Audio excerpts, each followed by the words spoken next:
श्री गणेशाय नमः। ओम श्री गुरुवे नमः। आज की भगवत चर्चा संत श्री डोंगरी जी महाराज के भागवत कथा प्रवचन पर आधारित भाग 29 राजा अंग, वेन और पृथु की कथा आती है। ध्रुव जी महाराज के प्रभु के धाम में जाने के बाद ध्रुव जी के पुत्र वत्सर गद्दी पर बैठते हैं। वत्सर राजा का लग्न स्वविरथी रानी के साथ हुआ था। इस वंश में पुष्पार्ण, तिग्मकेतु, ईश, ऊर्जा, वसु, जय आदि अनेक राजा हुए हैं। इसी वंश में आगे चलकर अंग नाम के राजा हुए हैं। अंग का पुत्र वेन बहुत दुष्ट था। राजा अंग अपने पुत्र वेन को बहुत समझाते, पर वह मानता नहीं था। एक दिन संत राजा के घर में आए, सत्संग करने लगे। संत ने राजा अंग से कहा, भगवान जिस स्थिति में रखें उस स्थिति में भगवान की मेरे ऊपर बहुत कृपा है, ऐसा समझकर भक्ति करो। सर्वकाल ऐसा मानो मेरे ऊपर भगवान की बहुत कृपा है।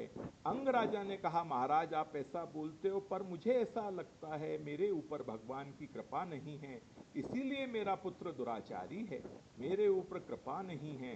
संत समझाते हैं तेरे घर में दुराचारी पुत्र है, यही भगवान की कृपा है। पुत्र बहुत लायक हो, पुत्र सुख देता हो, तो माता पिता की पुत्र में ममता हो जाती है। घर के लोग थोड़ा दुख दें तो घर से थोड़ा मन हट जाता है। घर के लोग फूल के जैसे हों, घर के लोग बहुत सुख देते हों, तो उनका मोह छूटता नहीं, घर में मन फंस जाता है।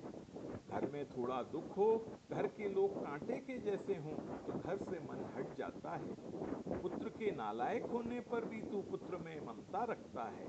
भागवत का यह सिद्धांत है, घर में पुत्र लायक हो तो मन को समझाओ, घर का विचार करने की मुझे क्या जरूरत है। पुत्र लायक है, सब संभालता है, मैं कभी घर का विचार नहीं करूंगा, मैं दिन भर भक्ति करूंगा। पुत्र लायक हो तो भगवान की कृपा मानो, सर्वकाल भक्ति करो। पुत्र नालायक हो तो मन को समझाओ, भगवान ने जो किया है अच्छा किया है, मेरा मन पुत्र में फंसे ही नहीं। कलयुग के पुत्र ऐसे होते हैं कि उनको माता पिता का श्राद्ध करने की फुर्सत नहीं होती है, श्राद्ध नहीं करते हैं। जहां लगन हुआ कि स्त्री में ऐसा मोह हो जाता है, माता पिता से अलग हो जाते हैं, माता पिता के उपकार को भूल जाते हैं। कितने लोग तो ऐसे हैं जिन्हें माँ की भूल तो दिखती है, अपनी पत्नी की भूल नहीं दिखती है, माँ को उत्तर देते हैं। अपना श्राद्ध आप ही करो, शरीर पिंड परमात्मा को अर्पण करो। पुत्र श्राद्ध करेगा और मेरा उद्धार होगा, ऐसी आशा कभी रखना ही नहीं। पुत्र न हो तो मन को समझाओ, अच्छा है, अपने हाथ से मैं अपनी संपत्ति का सदुपयोग करूंगा। भगवान जिस स्थिति में रखें उस स्थिति में भगवान की मेरे ऊपर अतिशय कृपा है, ऐसा जो समझता है वह भक्ति कर सकता है। दक्षिण भारत में चंद्रभागा नदी के किनारे पंढरपुर है। भगवान श्री रामानुज स्वामी ने 8 भू वैकुंठ माने हैं। पृथ्वी के ऊपर ये वैकुंठ धाम ही है। वेंकटेश बालाजी महाराज वैकुंठ धाम है, श्रीरंगम वैकुंठ धाम है। पंढरपुर की महिमा का बहुत वर्णन किया है। श्री विट्ठलनाथ जी महाराज वहाँ विराजमान है। भगवान का स्वरूप अति सुंदर है, दर्शन में तृप्ति नहीं होती है।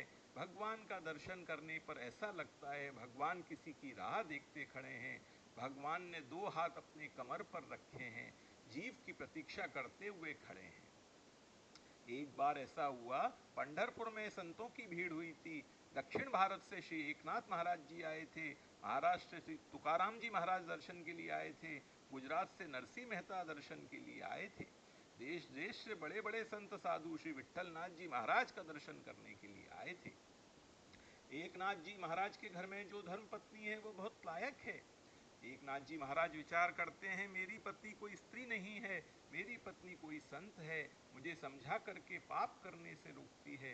कभी कभी मुझे क्रोध आ जाता है, मेरी पत्नी मुझे समझाती है, क्रोध क्यों करते हो, क्रोध न करो, भगवान का स्मरण करो, घर का विचार छोड़ दो, मैं घर संभालूंगी, आप दिन भर भगवान की भक्ति करो। एकनाथ महाराज के पीछे तुकाराम महाराज खड़े थे। तुकाराम महाराज के घर में जो पत्नी थी वह बहुत प्रतिकूल थी, महाराज को बहुत त्रास देती थी, रोज घर में झगड़ा करती थी। चरित्र में तो ऐसा लिखा है कभी कभी महाराज को मारती थी। महाराज बड़े शांत थे, अति सरल स्वभाव के थे। तुकाराम महाराज श्री विट्ठलनाथ जी का दर्शन करते हैं, दर्शन के समय में आंख में आंसू आ गए, घर में बहुत त्रास है। तुकाराम जी महाराज ने विचार किया, मेरे ऊपर भगवान की बहुत कृपा है, इसीलिए भगवान ने मुझे ऐसी प्रतिकूल पत्नी दी है। ये तो मेरे भगवान जानते हैं, तुकाराम को पत्नी सुख दे तो तुकाराम पत्नी के पीछे पड़ेगा, मुझे भूल जाएगा। तुकाराम को पत्नी त्रास दे तो इसका मन संसार से हट जाएगा, मेरी भक्ति करेगा। इसीलिए भगवान ने जानबूझ करके यही किया है। मेरी पत्नी बहुत प्रतिकूल है, मुझे त्रास देती है, यही भगवान की कृपा है। तुकाराम जी महाराज के पीछे नरसिंह मेहता खड़े थे। नरसिंह मेहता की पत्नी का मरण हो गया था।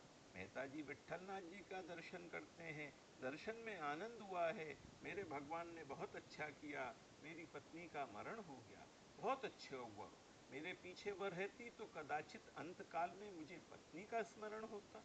पत्नी का मरण हुआ, अच्छा हुआ। भगवान से कहते हैं, आपने बहुत कृपा की, अब घर में कहने सुनने वाला कोई रहा नहीं, आप और मैं हम दोनों मजा करेंगे, आनंद में रहेंगे। ये तीनों महान संत है। एक के घर में पत्नी अनुकूल है, वे कहते हैं मेरे ऊपर बहुत कृपा है। पत्नी अनुकूल है इसीलिए मैं घर को भूल गया हूँ, मैं दिन भर भक्ति करता हूँ। एक को घर में पत्नी त्रास देती है, वे कहते हैं बहुत अच्छा है, संसार में मेरी ममता न हो, संसार से मेरा मन हट जाए, इसीलिए भगवान ने ऐसा किया है। एक की पत्नी का मरण हुआ है, वे कहते हैं मेरे ऊपर बहुत कृपा है। ये तीनों महान संत हैं।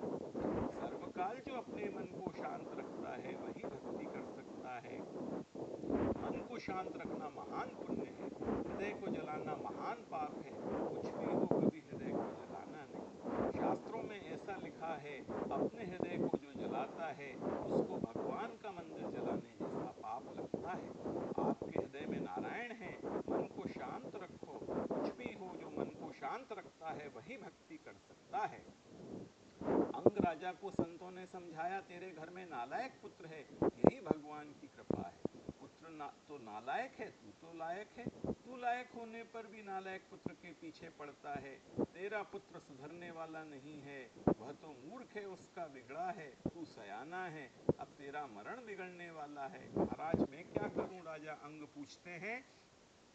संत कहते हैं, अरे घर को हाथ जोड़ ले, तू घर में रहेगा, पुत्र के पीछे पड़ेगा तो तेरा मरण बिगड़ जाएगा। तेरा पुत्र सुधरने वाला नहीं है, उसका मोह छोड़ दे। सत्संग में विवेक मिलता है, सत्संग करने से अंदर की आंख खुलती है। अंग राजा विचार करने लगे, मेरा पुत्र तो मूर्ख है, उसका जीवन बिगड़ा है, मैं तो सयाना हूँ, मैं उसके पीछे पड़ा हूँ, मेरा मरण बिगड़ जाएगा। रात्रि के समय घर में सब लोग सोए हुए थे। अंग राजा ने घर को हाथ जोड़ा, भगवान सभी को सद्बुद्धि दें, भगवान सबका कल्याण करें, सभी सुखी हों।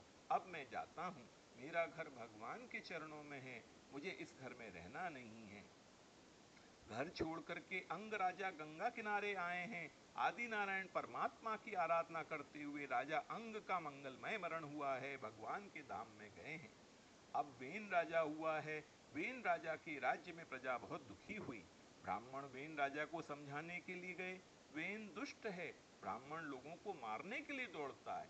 मैं सब जानता हूँ, मुझे कहने की क्या जरूरत है, ब्राह्मणों को मारने के लिए दौड़ा है। एक ब्राह्मण ने मारण मंत्र का प्रयोग किया, वेन का मरण हो गया। राजा के बिना प्रजा दुखी होती है। शासन करने के लिए राजा की बहुत जरूरत है। वेन के मरण होने पर चोरी बहुत होने लगी, अन्याय होने लगा। ब्राह्मण का जन्म समाज को सुख देने के लिए है। ब्राह्मणों को चिंता हुई, राजा तो होना ही चाहिए। अब मंत्रों में ऐसी शक्ति होती है कि ब्राह्मणों ने वेन राजा के शरीर से पाप को निकाल डाला है। भगवान नारायण की स्तुति करते हैं, इस वंश का विनाश न हो, इस वंश का आप रक्षण करो, आप ही अवतार धारण करो। ब्राह्मण भगवान का मुख है। जो ब्राह्मण 3 बार संध्या करता है, जिसने गायत्री के 3 पुरस्चरण किए हैं, 24 लाख मंत्र जप का 1 पुरस्चरण होता है। ऐसा ब्राह्मण जो बोलता है, भगवान उसको सत्य करते हैं। ब्राह्मण ही भगवान का मुख है। ब्राह्मणों की ऐसी इच्छा थी कि इस वंश का रक्षण होना चाहिए, वंश का नाश न हो। ब्राह्मणों ने भगवान से कहा है, आप ही कृपा करो। विष्णु सूक्त का पाठ करते हैं। भगवान के अंशावतार राजा पृथु का प्राकट्य हुआ है। अर्ची रानी के साथ पृथु महाराज प्रकट हुए हैं। पृथु राजा को गद्दी पर बिठाया है। पृथु महाराज महाराज अर्चन भक्ति के आचार्य ने दिन भर भगवान की पूजा करते हैं। आज की भगवत चर्चा यहीं तक। ओम श्री गुरुवे नमः।